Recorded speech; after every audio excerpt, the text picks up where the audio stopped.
আচ্ছা, দেখো এই অঙ্কটা ইন ওয়াইডিএসি, দেখো ডি দেওয়া আছে, ল্যামডা দেওয়া আছে, ক্যাপিটাল ডি দেওয়া আছে, বলেছে the minimum distance from central maximum at which the average intensity is 50% of the maximum intensity. ঠিক আছে, তাহলে এভারেজ যে ইন্টেন্সিটিটা সেটা ম্যাক্সিমাম ইন্টেন্সিটির 50% মানে হাফ। তাহলে ইন্টেন্সিটির যে ফর্মুলাটা আমাদের জানা আছে, আই ইকুয়ালস টু কি, I max into cos square 5/2, যেখানে 5/2 হচ্ছে, 5 হচ্ছে তোমার ফেজ ডিফারেন্স, এখানে এটা আই ম্যাক্স ডিভাইডেড বাই 2, কারণ 50% বলে দিয়েছে। তাহলে আই ম্যাক্স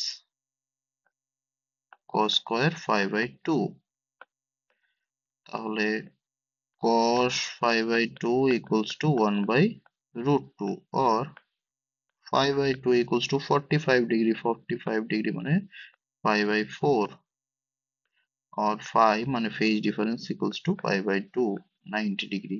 তাহলে এখানে আমাকে কি বার করতে হবে, এখানে আমার পাথ ডিফারেন্সটা বের করতে হবে। ঠিক আছে, আবার আমরা জানি পাথ ডিফারেন্সের সাথে ফেজ ডিফারেন্সের রিলেশন কি, পাথ ডিফারেন্সের সাথে ফেজ ডিফারেন্সের যে রিলেশন সেটা হচ্ছে তোমার phase difference equals to 2 pi by lambda into path difference. Phase difference এখানে কত বেরিয়েছে, পাই/2 বসিয়ে দিচ্ছি, 2 pi by lambda into path difference. তাহলে কার্লি ডেল্টা ইকুয়ালস টু কি হলো, ল্যামডা/4।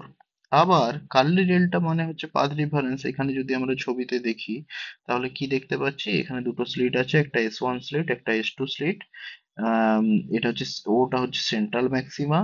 ঠিক আছে, S1 আর S2 থেকে দুটো লাইট রে যে P তে ইন্টারফেয়ার করেছে, সেই যেখানে ইন্টারফেয়ার করেছে সেখানে এভারেজ ইন্টেন্সিটি হচ্ছে তোমার ম্যাক্সিমাম ইন্টেন্সিটির হাফ, মানে 50%। তাহলে এই দুটো যে পাথের মধ্যে পাথ ডিফারেন্স কত হচ্ছে, S2n। S2n মানে হচ্ছে যদি দুটো স্লিটের মধ্যে ডিস্টেন্স হয় স্মল ডি, তাহলে এদের মধ্যে যে ইয়েটা হবে, তোমার পাথ ডিফারেন্সটা হবে, সেটা হচ্ছে ডি সাইন থিটা। ঠিক আছে, তাহলে এখানে আমি কার্লি ডেল্টার জায়গায়, পাথ ডিফারেন্সের জায়গায় কি বসিয়ে দেবো, ডি সাইন থিটা। তাহলে D sign theta equals to কি হয়ে যাচ্ছে, ল্যামডা/4। এখানে আমাদেরকে বের করতে বলেছে কি, বের করতে বলেছে সেন্ট্রাল ম্যাক্সিমা থেকে তোমার যেখানে ইন্টেন্সিটি হাফ হয়েছে, ম্যাক্সিমাম ইন্টেন্সিটির হাফ হয়েছে, সেইখানে সেটা পর্যন্ত মিনিমাম ডিস্টেন্স কতটা। ঠিক আছে, তাহলে দেখো এটা কি হয়ে যাচ্ছে, দেখো sine theta equals to lambda, or sine থিটাকে তুমি এখানে কি লিখতে পারো, সাইন থিটাকে তুমি লিখতে পারো ইয়ে, যেহেতু theta is very small, sine থিটাকে লিখতে পারো ট্যান থিটা।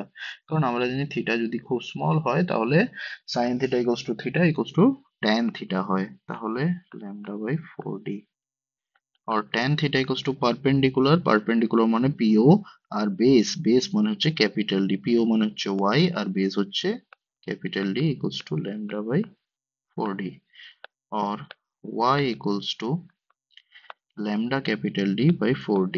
এগুলোর ভ্যালু গুলো বসাও, ল্যামডা হচ্ছে 7200 অ্যাংস্ট্রম, মানে হচ্ছে 10⁻⁻10, ডিটা হচ্ছে 2 মিটার ডিভাইডেড বাই 4, স্মল ডিটা হচ্ছে 0.8 মিলিমিটার, মানে 10⁻³ যেটা আসবে সেটা হচ্ছে 0.45 মিলিমিটার। ওকে, অপশন নাম্বার 1।